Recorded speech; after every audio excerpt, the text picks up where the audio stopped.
Hello বন্ধুরা, আবারও চলে এসেছি একটা রেসিপি নিয়ে। আর রেসিপিটা বাচ্চাদের টিফিনের জন্য তো একদম পারফেক্ট হতে চলেছে।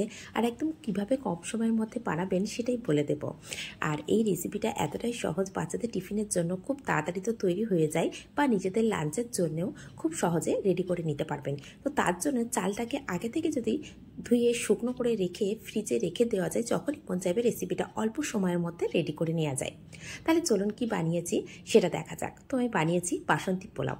আর বাসন্তী পোলাও বানানোর জন্য এখানে গোবিন্দভোগ চাল নিয়েছি। ছোট চায়ের কাপের 1 কাপ আমি গোবিন্দভোগ চাল নিয়েছি। তো চালটার মধ্যে অনেকটাই ময়লা আছে, সেটাকে একটু ভালো করে ধুয়ে নেব। তো এখানে 2 থেকে 3 বার আগে থেকে ধুয়ে নিয়েছিলাম, নিয়ে এখনও আবার এর মধ্যে জল রয়েছে, জলটাকে আমি ছড়িয়ে নেব।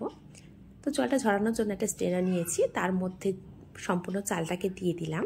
দিয়ে চালটাকে দিয়ে জলটা তো ছড়ে যাবে, আর খুব তাড়াতাড়ি চালটা শুকনো হয়ে যাবে। একটা ফ্যানের নিচে রেখে দিলে না, বেশ 30 মিনিটের মধ্যে শুকনো হয়ে যাবে। আর যদি এখানে মনে করেন যে এই খুব তাড়াতাড়ি রান্নাটা রেডি করে নেবেন, সেক্ষেত্রে অনেকটা চাল নিয়ে গোবিন্দভোগ চাল ভালো করে ধুয়ে এইভাবে ফ্যানের নিচে একটা সুতির কাপড়ের মধ্যে দিয়ে শুকনো করে রেখে দিতে পারেন ফ্রিজের মধ্যে। যখনই গোবিন্দভোগ চাল দিয়ে এই রেসিপিটা রেডি করতে চান, তখনই শুধু পরিমাণ মতো চালটা নিয়ে নেবেন। এখানে দেখুন কতটা ঝরঝরে হয়েছে চালটা, সেটা কিন্তু একটা বোলের মধ্যে নিয়ে আমি হাত দিয়ে দেখিয়ে দিলাম। এখন এই চালের মধ্যে দিয়ে দিলাম 1 চামচ ঘি, আর দিয়ে দিলাম স্বাদ অনুযায়ী লবণ বা পরিমাণ মতন লবণ, দিয়ে দেব সামান্য হলুদ। এতে করলে বাসন্তী পোলাওয়ের কালারটা তো খুব সুন্দর আসবে। আর দিয়ে দিলাম গরম মশলা গুঁড়ো। এখন দিয়ে দেব ছোটো চা চামচের প্রায় 1.5 চামচ মতন চিনি। তো চিনির পরিমাণটা অবশ্যই নিজেদের পছন্দ অনুযায়ী কম বেশি করে নিতে পারেন। যদি কম খান সেক্ষেত্রে পরিমাণটা কমিয়ে দিতে পারেন।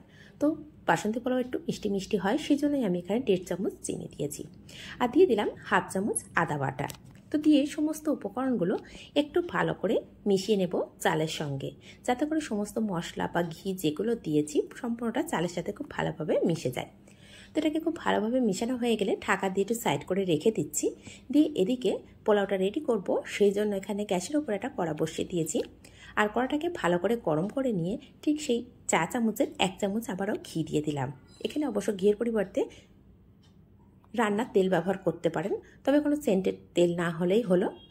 এখন সেই তেল দিলাম ঘিয়ের ওপরে একটা তেজপাতা, 2টো এলাচ আর সামান্য একটু দালচিনি দিয়ে একটু কয়েক সেকেন্ড নাড়াচাড়া করার পরে এখানে দিয়ে দিলাম কাজু বাদাম।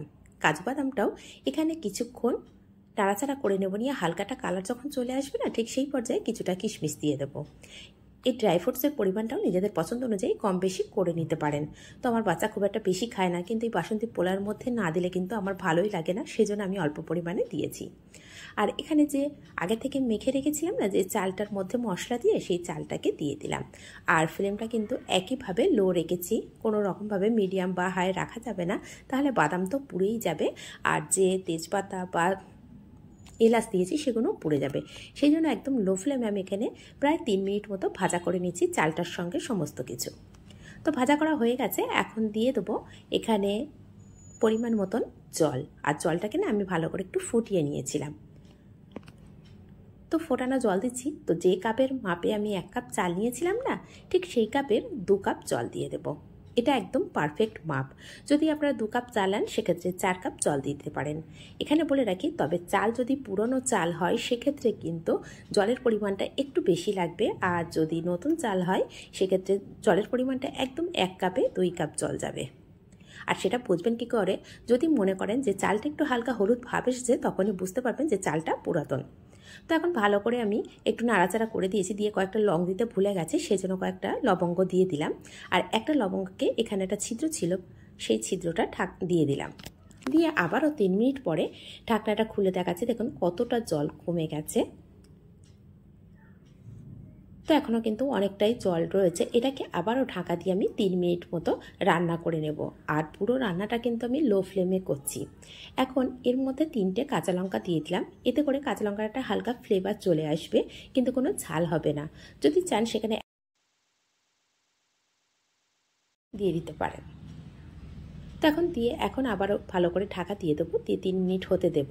তো রান্নাটা করতে একদমই বেশি সময় লাগছে না, খুব কম সময়ের মধ্যে রান্নাটা রেডি হয়ে যায়। এখন ভালো করে আবারও একটু নাড়াচাড়া করে নিচ্ছি। তো আমার কাছে মনে হচ্ছে এখনও হালকা একদম ঝরঝরে হয়নি, তো এখানে আবার 1 মিনিট মতো আমি ঢাকা দিয়ে রেখে দেবো। 1 মিনিট ঢাকা দিয়ে রাখার পরে আবারও ঢাকনাটা খুলে আমি সঙ্গে সঙ্গে কিন্তু সার্ভ করবো না। দেখুন এখনও মনে হচ্ছে এখনও হালকা একটু জল আছে, সেই জন্য আমি আরও 1 মিনিট মতন ঢাকা দিয়ে দিচ্ছি।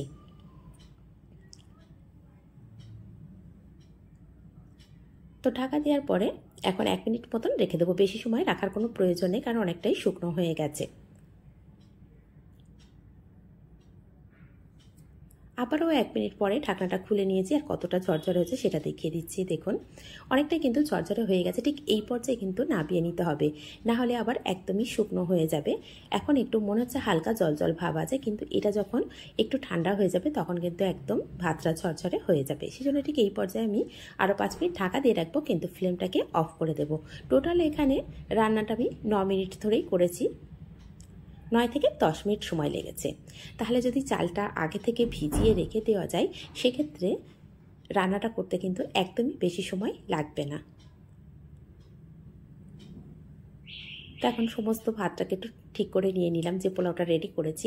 আর পোলাওটা খেতে ভীষণ টেস্টি হয়, একবার হলেও এইভাবে বাড়িতে বানিয়ে দেখতে পারেন, আর খুব কম সময়ের মধ্যে। তো আমি 5 মিনিট পরে পোলাওটাকে দেখাচ্ছি, দেখুন কতটা ঝরঝরে হয়ে গেছে। এক জায়গায় কিন্তু দলা পাকিয়ে যায়, সেটাকে একটু চামচ দিয়ে আমি ভালো করে একটু নাড়াচাড়া করে নিচ্ছি, এতে করে অনেকটা ঝরঝরে হয়ে যাবে। এখন আমি সার্ভ করে দেখাচ্ছি। এটা কিন্তু একবার হলেও বানিয়ে দেখতে পারেন, ভীষণ টেস্টি হয়। একবার এই রেসিপিগুলো কিন্তু বাচ্চাদের টিফিনেও দিতে পারেন, বাচ্চারা খুব ভালোবেসে খাবে। যেসব বাচ্চারা টিফিনে এইসব নিয়ে যেতে চায় তাদেরকে অবশ্যই এই রেসিপিগুলো করে দিতে পারেন, আর খুব কম সময়ের মধ্যে হয়ে যায়। সেই জন্য এই রেসিপিটা কিন্তু একবার বাচ্চাদের জন্য দিয়ে দেখতে পারেন। আর রেসিপিগুলো কেমন হচ্ছে কমেন্ট করতে কিন্তু একদমই ভুলবেন না। আর যদি ভালো লেগে থাকে অবশ্যই নিজেদের মানুষের কাছে শেয়ার করবেন, তাহলে সহজ রেসিপি সহজভাবে তারাও বানাতে পারবে। আর যদি এটা ইউটিউব থেকে দেখে থাকেন চ্যানেলটিকে সাবস্ক্রাইব করে পাশে থাকা বেল আইকনটি প্রেস করে রাখবেন। যখনই কোনো নিত্য নতুন রেসিপি আপলোড করব সবার আগে পৌঁছে যাবে আপনার কাছে।